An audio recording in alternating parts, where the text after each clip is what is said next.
Welcome to Sexology, a podcast that untangles the science of sex and pleasure. And now, with this week's episode, your host, clinical psychologist, Dr. Nazanin Moali. Hello and welcome to episode 49 of Sexology Podcast. I'm your host, Dr. Nazanin Moali. I wanted to start this show by expressing my sincere gratitude to all of you who are listening to this show, sending me emails, leaving us honest reviews on iTunes. And I wanted to invite those of you who didn't get a chance to write us a review on iTunes to invite you to do it. It's really helpful for us to reach a broader audience. And also it's helpful for me to see what are some of the topics that you guys are interested. Each week I get around 10, 12 emails, and I usually go based on the topics that those listeners are requesting. So if there's a question that you have, if there's a topic you want to learn more about, it would be fantastic if you mention it in the review, or you can email me at drmoali@sexologypodcast.com. I am very excited about our conversation today with Dr. Joe Kort. We're going to talk about the difference between gay man and a straight man who is drawn to gay sex. I know some of you guys might be skeptical, thinking, okay, if a man having sex with another man, he's probably gay, and this might be just him not being comfortable with the label of identifying as gay man. But I recently got familiar with Dr. Joe Kort book. It was recommended to me by one of my supervisor who was supervising me for sex therapy. And it was fascinating to see that sometimes how reductionistic is our attitude towards sexual orientation, and there's so many things that contributes to one's sexuality. So we're definitely going to talk further about it in our show today. Dr. Joe Kort is a licensed sex and relationship therapist. He specializes in sex therapy, LGBTQ issues, and IMAGO Relationship Therapy. He's the author of 4 books, 10 Smart Things Gay Men Can Do to Improve Their Lives, 10 Smart Things Gay Men Can Do to Find Real Love, LGBTQ Clients in Therapy, and Is My Husband Gay, Straight, or Bi? A Guide for Women Concerned About Their Men. This is the first book that I read by Dr. Kort, and kind of blew my mind about how insightful was the content. So I highly recommend this one. All of them are great. This was specifically very helpful for my practice. He's a regular blogger for Psychology Today and the Huffington Post. He's on the teaching faculty of the University of Michigan's Sexual Health Certificate program. Here's my conversation with Dr. Joe Kort. Welcome back to another episode of Sexology Podcast. I'm honored and excited to have Dr. Joe Kort join us today. Dr. Joe, welcome to our show. Hi, thank you so much for having me. So just for our listeners to know, we had this great 10 minutes conversation, and halfway through it, I realized that I don't see the call recorder because of some technical changes. So we're re-recording, and I'm so sorry, Dr. Joe, for the inconvenience. Not a problem, nope. So, I just help me be better at answering it. And I was sharing with our listeners about your book during the introduction that how much I love it and how much I feel it's useful for therapists and general population. So thank you for writing it. Yeah, thank you very much. I purposely wrote it so that women could understand their husbands could understand themselves, and then therapists could work with them individually and as a couple. It purposely is for everyone. For me, at least, it was super helpful because I work with couples, and I don't know, is it my practice? Because I work with, I'm bilingual therapist, and I often see that many of my clients in both population, Iranian population and non-Iranian population, that's a question that come up often. So I'm excited to delve in more into this topic. So one of the things you're talking about it on the book, you're mentioning and talking about the straight men who are drawn to gay sex, but they're not gay. So what is the difference between gay man and a straight man who's drawn to gay sex? Yep. So when straight men have sex with men, they're not attracted to the actual guy in general. They're attracted to the gay sex, to the experience that they're having sexually with the guy. There are some straight men that are attracted to the guy and to the gay sex, but it doesn't generalize other guys. It's specifically this one guy they're in front of. Gay men are attracted to all men, or it does generalize to other men, not all men, but to men they're attracted to, and including the guy they're in front of and to gay sex. So it's a compartmentalization really for a straight guy to be interested in gay sex. But he's mostly and only attracted to women. He's not attracted to men, just this particular man or this particular gay sex act specifically. That is so interesting. So it's just they're not interested in all men. They're more interested in this specific act or this specific person. Yeah, so it might be like incidental or episodic, where suddenly they're engaged in some friendship, or they're in business situation, or some kind of a sports situation where this guy just catches their eye, and there's some chemistry between the two of them. And these kind of men, and they're younger men that are admitting this these days, they call themselves heteroflexible, right? So that they're interesting. And they don't really have a lot of shame about it. They're like, yeah, there's something about it. We kind of had gay sex together, and that was it, and it's over. And then they go back to their straight lives. They're not guys who are like, well, now I'm gay and I'm looking at other guys. There are some men, the ones that come to me, who then do worry, does that make me gay? Because in our culture, right, if you have gay sex and you're a man, you're gay. And I was telling you the story that I was at a dinner party where this guy, everybody knows my work. I'm at a social function dinner event. This guy puts his fork down, looks right at me across the table and says, Joe, if a guy has gay sex, he's gay. I don't care what you say. And I looked at him and I said, but if a woman has sex with another woman, what do you call that then? And he said, I call that college. And the table laughed, we all laughed. Like, yes, we give women this window of permission, but we don't give men the same. That's ridiculous. They deserve the same. Right. And that is so interesting because people, when it comes to sexual orientation for women, they're more flexible. But for men, this is just the rigid definition of what does the straight man look like, what kind of sex he does, what kind of partner he has. So that's interesting. What do you think? Why is this gender gap in that area?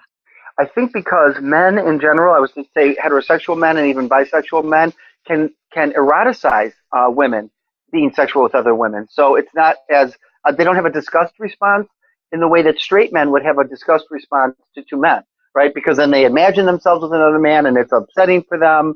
And so that's one thing. And the other thing is when women have sex with women, they're not stepping up or stepping down. It's a lateral move. But when men have sex with men in our culture, and really around the country even often, it's a step down. Now you've moved toward it's misogynist, really. Like you're more like a woman, So right. That's what it is. And I see that in my office with the wives and girlfriends who are married to these guys. They see them as less of a man because they've now stepped down. Right. And it's interesting that how much culture plays into that. You're right. People eroticize lesbian women porn or women with another woman, kind of erotica and porn. But you're right. Just this negative connotation and attitude toward like gay men who are having sex with another man. So you're right. A big part of it is like from our society. Cultural, totally. So what are some of the factors that may lead a straight man to be drawn to gay sex? So I kind of itemize them in the book. And I also, by the way, have a website called Straight Guys. It's straight, it's STRAIGHT. And then guys is GUISE. So it's not GUIS, it's straight guys, like a disguise, because right. I wanted straight to understand, and I list them there. The most common ones that the men come into my office, they have interest in anal sex. And they're too afraid to tell their spouses or their girlfriends. They're also too afraid to, or they have told them and they feel like there's been a negative response. And so they want to receive anal sex. They don't want to do it with another woman because they feel like that's cheating. So they're willing to do it with men who will penetrate them so they can receive anal sex. And it's not about the guy. They're not thinking about the guy. They're not in love with the guy. They're not having fantasies about the guy. They're only interested in receiving and enjoying anal sex. And then it's over. Well, another reason is some men have been sexually abused and traumatized by a male perpetrator in childhood. So they're doing what we call as therapists trauma reenactment. They're returning to the scene of the sexual crime over and over and over again. So this isn't about gay sex either. This is about trauma reenactment, and it's gotten eroticized. Does that make sense?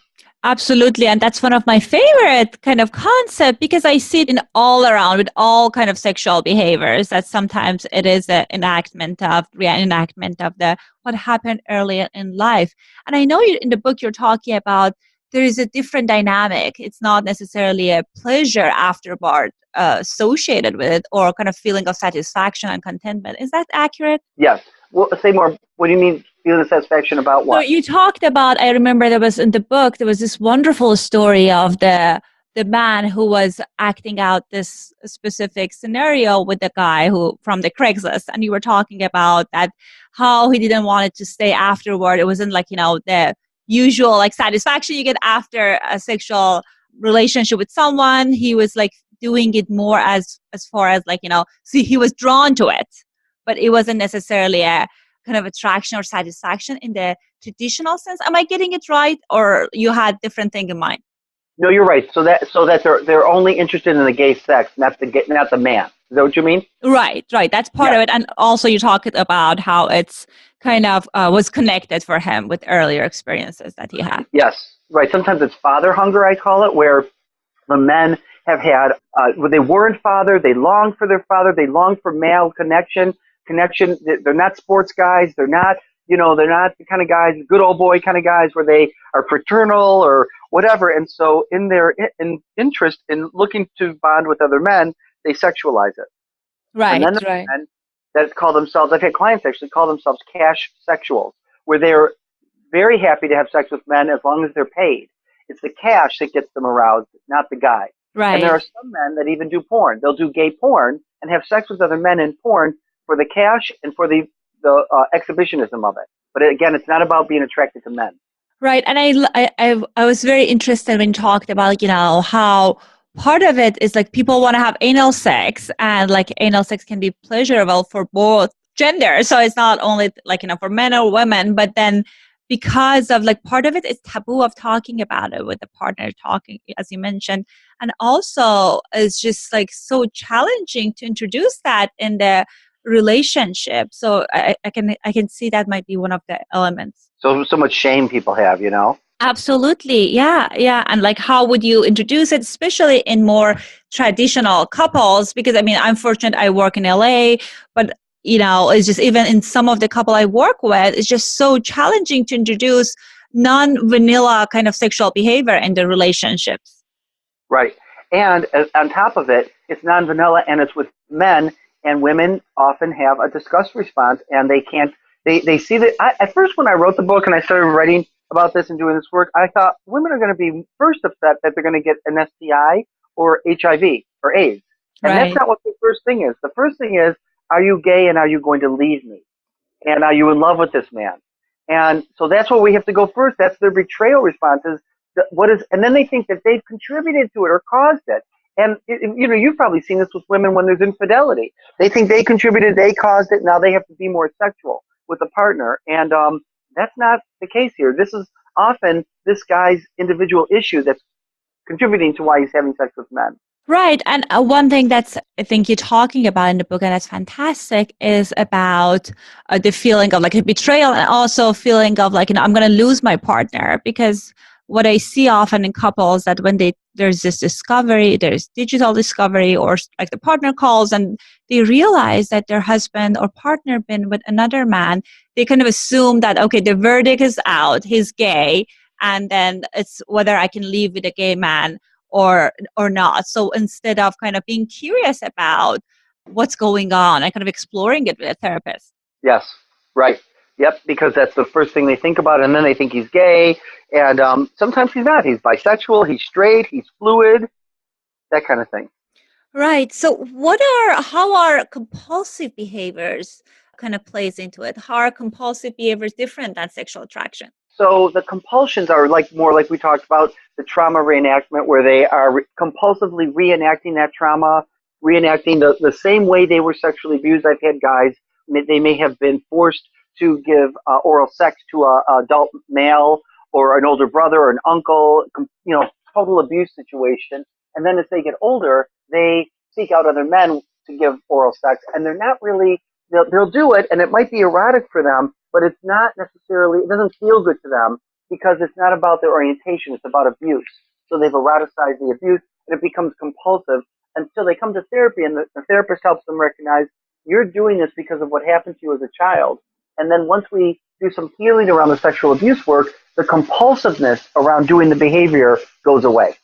So I always say, instead of it managing you, you will learn to manage it. Right. It's just such a wonderful way of putting it and kind of reducing the stigma around it. And also when I think about compulsivity, I think about out of control sexual behavior. Some people call it sexual addiction. And I think about, the diverse behavior that people kind of get drawn to and they want to experiment. How do you see this thing in that light? Well, if it can become out of control sexual behavior, or what people will call sexual addiction. I mean, I don't like that term because it's a garbage can term for a lot of different things in our culture, and it doesn't really tell you what's going on. Out of control sexual behavior, the guy comes in, and often what you see is it might be something he wants to do and he likes to do, but he's struggling against it. So he's gone to war with his sexual urges, sexual interest. And there's a great line from a therapist named Jack Moran, late therapist, he's now deceased, and he says, if you go to war with your sexuality, you'll lose and cause more chaos in your life than you started. And so basically, now this person the chaos is repetitive, compulsory. He's at war with himself. He might have a high amount of shame about what he wants to do. And so the shame turbocharges compulsive sexual behavior. And sometimes it's because he is gay, he is bi, or he is kinky. And the kink includes gay sex. And he can't handle that. He's riddled with shame, and he is trying to shut it down.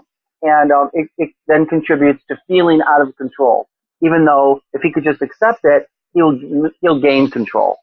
I love that. I haven't read about that part. I haven't heard that piece. And you're so right with toxic shame around sexuality. And I grew up in a more kind of conservative community, and I've noticed that the more people try to repress things around sexuality, the more things come up, and things can turn to this toxic cycle of shame and frustration, and it can hijack different aspects of their lives. Right, totally. And people don't understand that, and then there's a lack of education of what's normal or not normal. And really, there is no normal. Normal is what's normal for you, which is what the therapist's responsibility is to do, is to help the client understand that for them. Right. And understanding it can be so powerful. And at times when behaviors are not serving people, it's helped them to kind of reduce the intensity and attraction to that specific behavior. So one thing I was very interested in that you talked about in the book is about sexual orientation and sexual abuse. And this is the area that you work with clients, majority of most of the clients it seems that's a question that they have. So can sexual abuse change someone's sexual orientation? Absolutely not. Here's my tagline. Sexual abuse will disorient you. It will not orient you. So I'll say it again. Yep. Sexual abuse will disorient you. It will not orient you. It cannot create a gay, straight, bi, any lesbian. It cannot create an orientation. What it does instead is the perpetrator, their sexuality is eclipsing, and the abuse and trauma eclipses the victim's sexuality. So now there's an overlay, and they can't find their own sexuality because the abuse and trauma are, covering it up. That is just so true, because I sometimes find that when people are an old partner questioning their partner sexual orientation, one of those things that they wrongly kind of hold on to is oh, he was abused, that's why he's gay, and it's just that's not how our sexual orientation works. And in the book you talk about that's something that we're born with or something that's at birth, we're kind of either kind of part of the specific sexual orientation, which is a continuum and galaxy. Is that correct? Yes, I would say that is correct. Absolutely. Okay, so what are some common kinds that are often confused with being gay, kind of behaviors, sexual kinks that get confused with being gay? Well, I do want to say about the anal sex, these guys come in my office and they say to me, I must be gay if I like having anal sex and I'm letting guys do this to me. And I jokingly say to them, look, as a certified sex therapist, I'm obligated to tell you that your anus doesn't have a sexual orientation. It doesn't know whether it's gay, straight, or bi, right? It just knows it likes pleasure. And there's lots of gay men that never, ever, ever have anal sex. And that doesn't make them straight. It makes them gay men who never like anal sex, you know? Right. We also know there are 20% of straight men that like to watch gay porn. 20%. And that doesn't make them gay. And there are 55% of gay men who like to watch straight porn. And that doesn't make them, it's like we've decided that, you know, if I am looking at things or I desire certain acts, that makes me gay, or that determines my orientation, when in fact, there can be very separate things. Right. And I know that you talked about in the book that how you had this conservative couples and they were able to kind of navigate kind of introducing and integrating the anal sex in the relationship. And these are such challenging conversations to have. What are some of the tools you recommend the partner to kind of try, like the person who is, like, for example, the man that is into pegging or anal sex, to kind of the ways that they can introduce that to their partner? Yeah, so you brought up the term pegging, and that's what I've done with these guys who come in who like anal sex. Is I ask them, did you really tell your spouse, your girlfriend, did she really have a disgust response? Sometimes men are so ashamed that they make a little attempt, they see a little bit of a discomfort in her face, and maybe she just has a little bit of gas and a stomach cramp, and that's the face she's making, but he thinks, oh, that means she's not into it. And so could he go back and ask her to put a strap-on to do something that's called pegging? And, you know, then I have them go out and get books on this so they can talk, they have healthy discussions around it, read healthy ways of doing this. And I've actually had success in helping women and men engage in this without him having to go find men to do this with.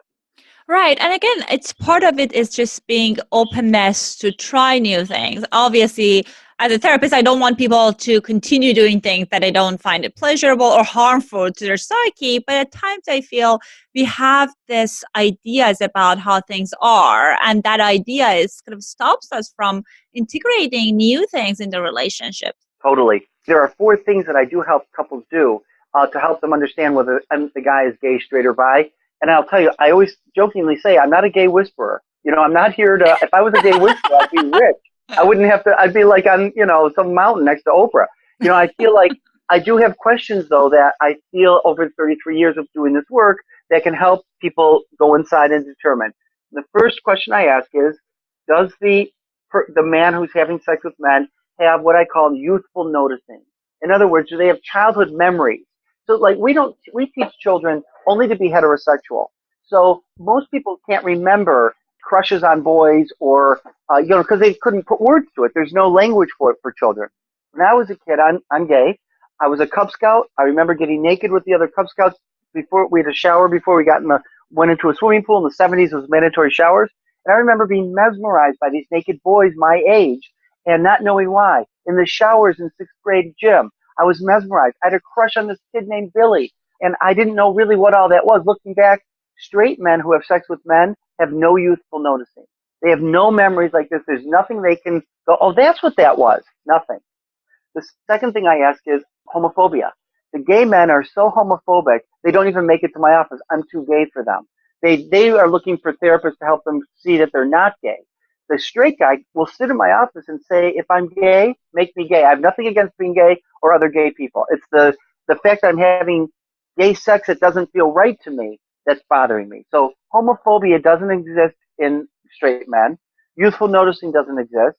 I then move to the beach test, because on the beach, your eyes and your sexual desires go naturally to the people that you're drawn to without you even knowing. So for me, I always joke that when I'm on a beach, the women are in the way. I'm looking at your husband. I'm looking at your adult sons. You know what I mean? So Right. For the straight men, they're on the beach. They're looking at women. They're not looking at men. They're not. And the last question I ask is, who do you want to come home to? Who do you want to wake up next to in the morning? And straight men will always say women, and gay men will always say a man. And I love those kind of like a quick test that you talked about it. And I know you talked about it in the book, and it was so fascinating and it was very revealing. So I think it's just, those are great tools. And I want to kind of learn more about the homophobic piece. How would that look like for people who have some tendencies and they kind of have this homophobic presentation? So yeah, and I do a whole thing on this usually. It's called internalized homophobia. So the very thing that you've been taught to hate your whole life is now you, or be disgusted by is now you. And so they're going to be distancing themselves. Why do gays have to act like that? I don't want to tell you about that I'm gay. That no one else reveals their sex life to people. Like they've confused telling people you're gay with your sex life. And they feel a lot of shame, like they shouldn't be gay, that their lives are going the wrong way. It's against their morals, it's against their religion. And so there's a lot of conflict. And their hope in therapy is for the therapist to say, you know what, I don't think you're really gay. And their hope is to be able to move into a straight life. Where straight men are not like that, who are having gay sex, because they're not struggling against a gay identity. They're dealing with gay behavior. Gay behavior is what I do. Gay identity is who I am. Right. And what an interesting kind of distinction that some people who are like men who are straight, they kind of might be open to kind of exploring it as a one possibility versus someone who has this homophobic tendency and they're struggling with their sexual orientation, and how would they present and the offices, and who would they sometimes go to, like to the therapists that are not LGBTQ friendly, and they have this like conversion techniques that are ridiculous. So it's just very painful to see that. Yep, and more states are making it illegal, which is wonderful, and it's just more abuse to them but they're abusing themselves because they're trying to shut this down. And so you're going to see that a lot with the gay men coming into your office. You're not going to see that much at all with the straight guys. Right. And one other thing that it was just like interesting to read about it, you talk about how some marriages can survive if a husband is gay. And so I'm just kind of curious about how can that be a possibility? So the research is really horrible out there. It's old research, and it says 80% of couples won't make it who are in mixed orientation marriages with one gay spouse and one straight. And that comes from the 80s. It comes from early research, and nobody's picked it up and refreshed it. And I've never bought into that anyways. I mean, okay, there's research, and maybe that's true for many people, but it doesn't mean it's true for the couple sitting with me if that's not what they want. So I take the couples where they're at, and I will say this. The research of 80% not making it is often based on monogamy, right? So we are a monoganormative culture, and we believe the only way we can make it is monogamy. But in a mixed orientation marriage, the gay spouse needs to express that. The bisexual spouse may need to express that. And that takes apart the monogamy. Now, some straight spouses are like, well, then I'm not doing this. They're clear, monogamy or nothing. But if it's nothing, then when the gay partner says, well, then I guess nothing because I have to express it, well, then I see couples change their mind and go, well, maybe I'm willing to make it work for a while. Maybe I can stretch into this. So the couples who make it are really the ones who change their fidelity agreement openly. Right. And I'm glad you talked about like how 80% might not be an accurate representation of what's going on in the society. And because I feel like it gives people like it kind of shut down the exploring the possibility. And I think even with so many of the clients that I identify as kind of straight, and like sometimes monogamy is not the best option out there. Some people are not I believe that not everyone is monogamy is a good fit for them, and they go out of their marriage or relationship, and there's just like these cycles of betrayal. It can be very frustrating. So from what I'm hearing, so you're talking about like in the marriages relationship that they're not monogamous, then people kind of work on agreement that they can make it work. Yes, but it's not easy. It's brutal. I'll tell you, I'm working with a couple now. I've worked with many couples, but I'm thinking of this one where they are really hanging in there with each other, but they're struggling really hard with every step that he makes toward a gay life. She struggles with what that might mean for her. Am I going to lose you? Are you going to have sex with this person and not me? And what is this jealousy and attachment, which are all normal feelings. And they are constantly working that through. It's very hard. And he feels 100% guilty or more and wants to, make it all go away for her. But then, he can't do that over time. He ends up wanting to go back to gay men. So it's really hard. Right. And it can be tricky. And that's why it's important to be clear on your boundaries and contracts that you have. And as you said, it's so normal to have this feeling of jealousy and confusion, and kind of navigating it's important. But again, there's some marriages that are coming in that I see like the companionship is wonderful. They're great friends. And, there's just like frustration around the sexual piece. And part of it's because they have this very rigid definition that they learned about what sexuality needs to look like in their marriage. Yes. So not working. And the biggest issue is because they have that mindset, but so does our culture. So if mixed orientation marriages decide to stay together, they have to also often be in the closet because people will judge them. And people have infidelity responses to the couple. How could you stay with somebody who betrayed you? How could you stay with somebody who cheated on you? And so then that judgment weighs heavily on the couple. So they don't tell most people because they don't want that. Absolutely. And then the secrecy can be isolating and can be challenging. I know at least in LA, we have communities that people can connect with. So, but I would imagine that's not the case in most states. Right. So what's your recommendation, for example, for a couple, for a wife that kind of like curious or kind of worried that her husband is gay and she wanted to explore it or he wants to explore it? What are some of the tools that they can use that you recommend people to go to? Obviously, you're at Michigan, right? So if they're there, I think you'll be a great resource. What are some other resources? So I do a lot. I see people all over the world with coaching and consulting. So I have people in like Saudi Arabia, I have people in Egypt, I have people in New York that consult with me on this because there really isn't a lot of therapists who understand it. And so that's one resource is me, my books, my writings. But then if you go to joekort.com, my website, and you click on mixed orientation marriages, I have a list of Yahoo groups that are confidential. Oh, interesting. They're great. There's something called Alternate Paths, Husbands Out to Wives. There's a whole list of them. And those two, though, are the top ones that my clients get a lot from. And some of these have conferences they go to once a year. So they're really, really helpful in working it through because you need this kind of support. Absolutely. And again, as someone who works in this field, I don't know that many good, solid, kind of more in-depth resources like yours. So, and I make sure I put all the links to the show notes so people can have access to it. Is there anything else that you want to share with our clients before we end our conversation today? Just that there's hope and that sadly there's no community to go to. So like when you're bisexual or when you're gay or lesbian, even trans, there's a community that are with open arms. In this situation, when you're struggling with being sexually fluid or being straight and having gay sex, there's no community for him and there's no community for her and there's very little community for them as a couple. And I mean, I hope that changes someday. I don't have the energy or the time to make a community other than be available myself.